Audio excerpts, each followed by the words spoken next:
Redeemer Church family, beginning Sunday, November 29th, we're going to transition from one outdoor service to 2 indoor worship services in our sanctuary.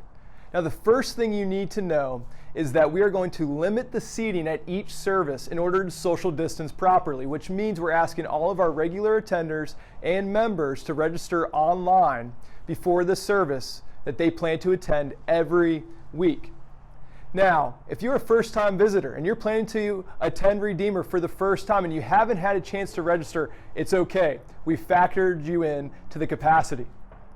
Now, when you arrive on Sunday morning, we're going to ask that everyone enter through the main doors at the front of our sanctuary.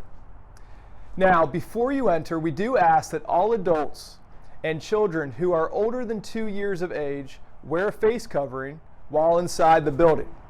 And the reason we want to do that is because we want to love our neighbor well. So out of love for others, and in accordance with CDC guidelines, we're asking everyone who's older than 2 to wear a face covering while inside the building. Now, if you're dropping your child off in the nursery, we do have a different face covering policy for our children while they're in the nursery, though all nursery volunteers will be wearing a face covering. One more thing to note. As you enter through the main doors, there will also be a hand sanitizer station for you and a place to check in before you enter into the sanctuary.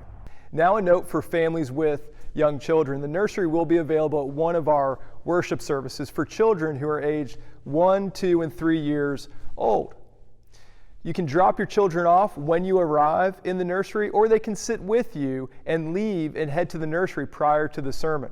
Now, for families who have children sitting with them, know this, that children are welcome in both worship services. They're welcome with all their questions and their wiggles, but we know that they can get restless, so we have the classrooms next to the kitchen available to you if you should need to leave the service at any point. The service will be live streamed into those classrooms.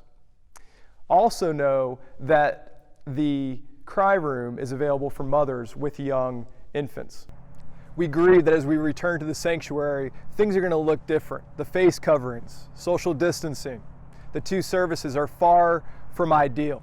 And while the precautions are necessary, we want them to be in the background, and we want to keep the focus on Christ and on His kingdom.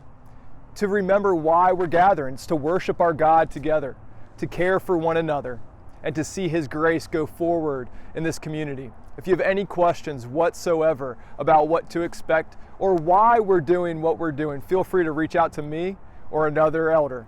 I look forward to seeing you on Sunday.